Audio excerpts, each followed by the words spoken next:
Right now, I'm joined by Punjab's Chief Minister, incumbent one Charanjit Channi, even as he remains in contention with Navjot Singh Sidhu, who is right now in Vaishno Devi, for being announced as the CM probable ahead of elections.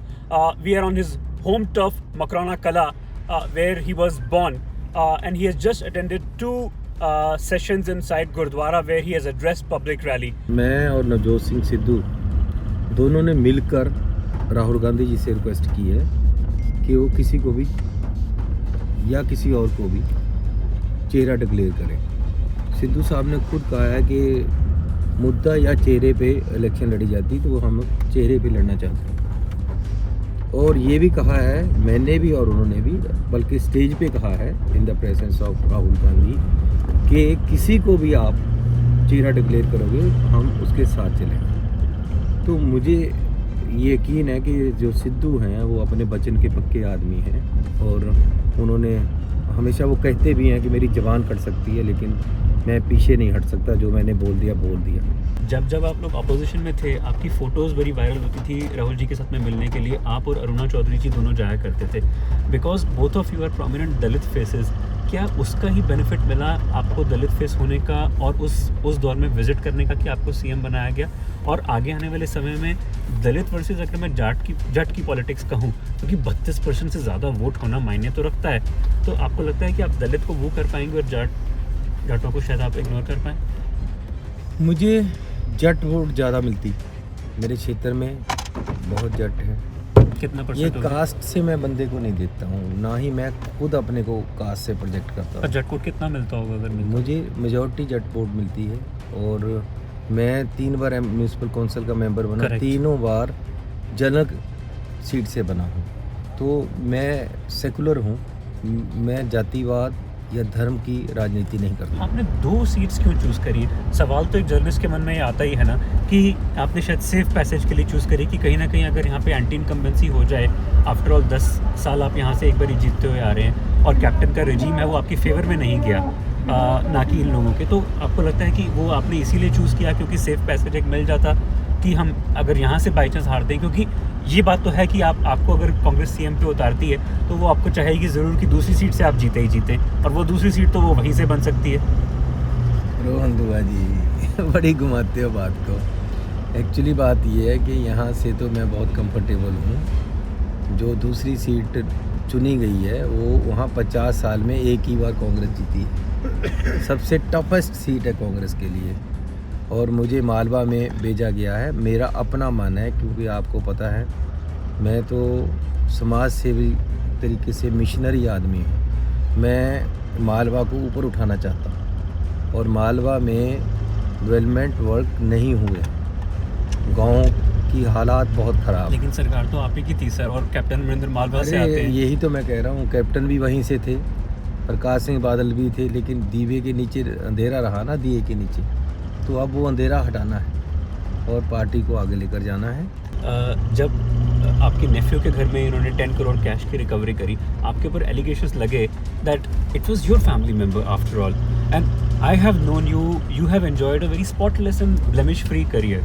आपसे इससे पहले कभी कोई दाग आपके ऊपर लगा नहीं था, क्योंकि मैंने जब आपको अपोजिशन में भी कवर किया तब भी आप एक फेसफुल लीडर के तौर पर निकल के आते थे, लेकिन ये पहली बार जब दाग लगा है उससे कहीं ना कहीं थोड़ा सा आपको लगता है कि इमेज तो खराब हुई है ना आपकी, इस चाहे वो रिलेटिव को लेके ही हुई हो। ऐसा है कि मेरी फैमिली, मेरे बच्चे, मेरी वाइफ, ये लोग मेरे रिश्तेदार हैं। अब रिश्तेदार क्या करते हैं क्या नहीं करते उसकी जिम्मेवारी मेरी नहीं है। अब विक्रम मजीठिया कह रहे हैं और कि दूसरा गनमैन उन्होंने आपको दे दिए। और दूसरा सुनो, मैंने कोई गनमैन नहीं दिया था किसी को, और मेरा कोई लेन देन नहीं है इस बात में। 10 घरों में रेड हुई, उनसे जो पैसे मिले वो जिनके घर से मिले या जिन से मिले वो एक्सप्लेन करेंगे। अननेसेसरीली मेरी फ़ोटो लगाकर नोटों के साथ दिखा के और मुझे बदनाम कर रहे हैं, मेरा क्या लेन देन है इसमें? Many people always keep putting in uncertainty over your religion and your faith. Some people say that you adopted Christianity, some say Sikhism, some say that you visit temples. So what is the truth actually? I mean, that being a Dalit, did you actually adopt Christianity in certain states? And is there even a वो जो problem? Video दिखाई जा रही है ना, उसमें मैं नहीं हूँ, कोई और लड़का है। तो मैं सिख धर्म में पैदा हुआ था और गुरुद्वारा चमकौर साहब को ही मानता, लेकिन सेकुलर आदमी हूँ। हर धर्म का आदर सत्कार करता हूँ। माता के भी जाता हूँ, पीर पे भी जाता हूँ, कृष्ण जी को मानता हूँ, रामचंद्र जी की रामलीला करवाता हूँ और उनके रामलीला का वहाँ खरड़ का पैटर्न भी हूँ। तो हर धर्म में मेरी आस्था है। पैदा सिख हुआ हूँ और सिख हूँ। तो ऐसा कुछ नहीं है कि आपने कभी क्रिश्चियन को अडॉप्ट किया? नहीं, ये तो फजूल की बातें हैं जो लोग बताते हैं। लेकिन ये बात तो सही है कि और लेकिन ये भी है हम्म। कि मैं प्रभु ईसा मसीह को प्यार करता हूँ। लेकिन सुनील जी, ये तो है ना कि पंजाब में हमारे काफ़ी जो पिछड़े वर्ग से या दलित वर्ग से आते हैं वो अडॉप्शन तो उन्होंने करी है क्रिश्चियनिटी को, चाहे वो गुरदासपुर में हो, वहाँ पे भी हालेलुया की स्लोगन्स होते हैं। ऐसा नहीं है एक्चुअली। कन्वर्जन नहीं हुआ आपको लगता है? कन्वर्जन भी होती है।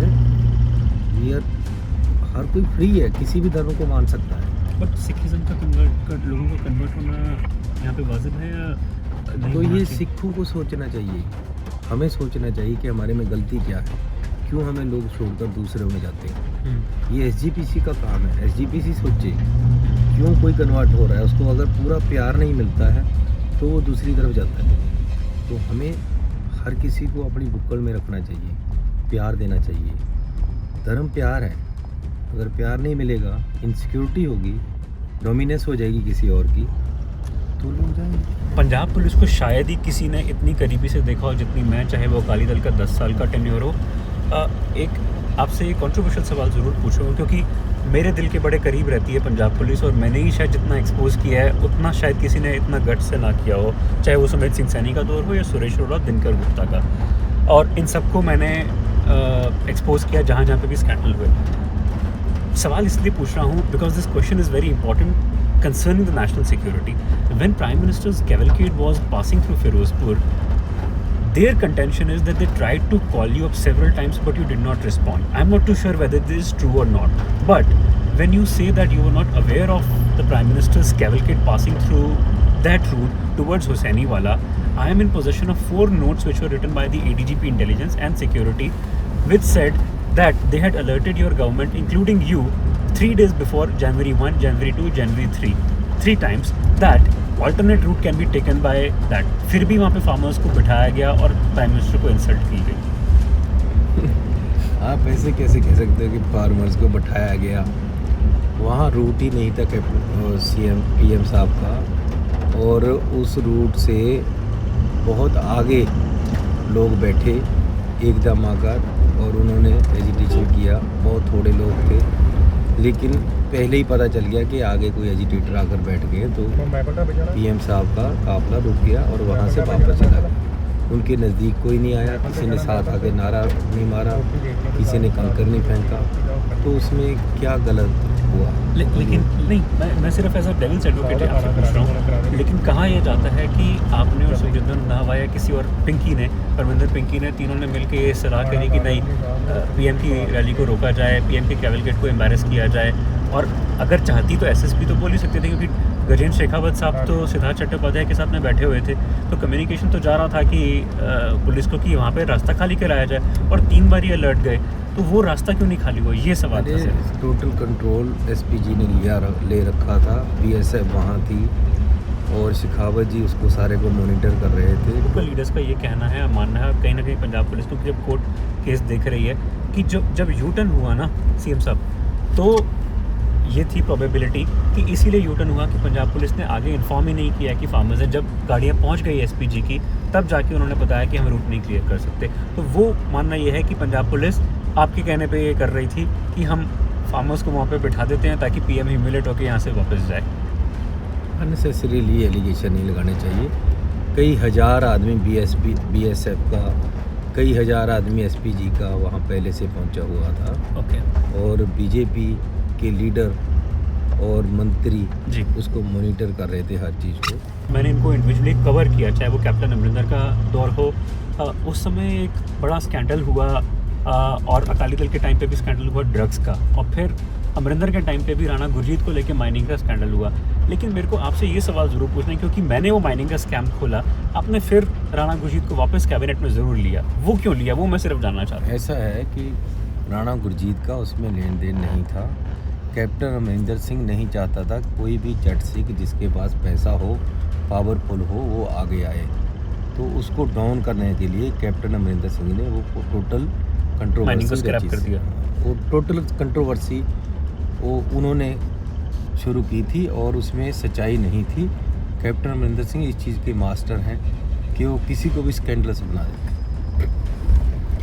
अच्छा चलो, लेकिन एक बात को सीएम साहब, ऐसा थ्रेट जो होती थी ना, वो कैप्टन अमरिंदर भी देते हैं, और आपको भी पता है, मुझे भी पता है। वो तो थ्रेट यहाँ तक दे के जाते थे कि मैं अब अपनी पार्टी फ्लोट कर रहा हूँ। लंदन में जाके बैठ गए थे और बोल दिया था, आप लोग यहीं पे मौजूद थे, मुझे याद है सारे, और आप लोग इस बात से घबरा रहे थे कि अब लड़ा कैसे जाएगा इलेक्शन। उन्होंने तो लंदन में जाके अनाउंस कर दिया कि जी हम अपनी पार्टी बनाएंगे। फिर पार्टी को उनके आगे झुकना पड़ गया। तो झुकना तो कहीं पार्टी को पड़ता है, और जिस तरीके से अमरिंदर ने आप लोगों को सबको, कैप्टन अमरिंदर साहब ने आप लोगों को सब अपने कब्जे में कर लिया कि नहीं जी मैं तो अपनी पार्टी बनाऊंगा, अगर मुझे या तो चीफ नहीं अनाउंस करोगे या प्रताप बाजवा को आप हटाओगे नहीं। तो उस टाइप की पॉलिटिक्स अब दोबारा क्या चल सकती नहीं, है? उस समय कैप्टन अमरिंदर सिंह को लोग चाहते हैं, इसलिए पार्टी ने उसको डिक्लेयर किया, किसी थ्रेट के आगे नहीं किया। तो अब जिसको लोग चाहते होंगे उसको डिक्लेयर करेगी ना, तो मेरी कोई थ्रेट चलेगी ना किसी और की चलेगी। और चरण जी मुझे याद है कि 2017 से पहले जब आप असेंबली में सीएलपी लीडर के तौर पे बोल रहे थे, जब जाखड़ साहब को हटाया गया, आज वही जाखड़ साहब ऑलमोस्ट आपके खिलाफ हो गए और एक जगह जाके बोल दिया कि मेरे फेवर में 42 वोट थे, आपके सिर्फ 2, आपके 6 और सिद्धू के 2। नहीं, मैं तो उम्मीदवार ही नहीं था। I was not a candidate for this post. तो how can He's claimed this. Say that कि मुझे वोट नहीं मिले। तो मैं जब कैंडिडेट ही नहीं, अब पार्टी 2 नामों पे चर्चा करा रही है, ठीक है। तो तीसरे को वोट कहाँ से मिलेंगे? मेरी तो चर्चा ही नहीं थी, मैं चर्चा में ही नहीं था। मैं तो सबसे बैक बेंचर हूँ। अब मुझे आगे ले आकर बिठा दिया है किस्मत ने और पार्टी ने और लोगों ने, तो ये किस्मत जाने। Your competition is not just within the Congress party but also outside, that is Aam Aadmi Party, Shiromani Akali Dal, BJP plus Captain Amrinder, who you spent time with. इनमें से अगर मैं सबसे कहूँ ड्रेडफुल कॉम्बिनेशन में से सबसे आपका जो फियर्सेस्ट एनिमी है वो कौन है? कैप्टन अमरिंदर प्लस बीजेपी, आम आदमी पार्टी या अकाली दल, सुखबीर बादल और बिक्रम मजीठिया, इन तीनों में से कौन है? कोई इनमें एनिमी नहीं है मेरा। ये सब अपनी अपनी कोशिश कर रहे हैं और हमारे से बहुत पीछे है। किसी की कोई फेस वैल्यू रही नहीं है, क्योंकि सुखबीर बादल को बहुत देर पहले लोग दे चुके हैं। 10 साल दिए थे, कुछ नहीं किया। कैप्टन अमरिंदर सिंह 4.5 साल में फेल हो गए। भगवंत मान वो स्टाफ ही नहीं है। For more such fine stories and video reports from field, subscribe to our channel, The New Indian.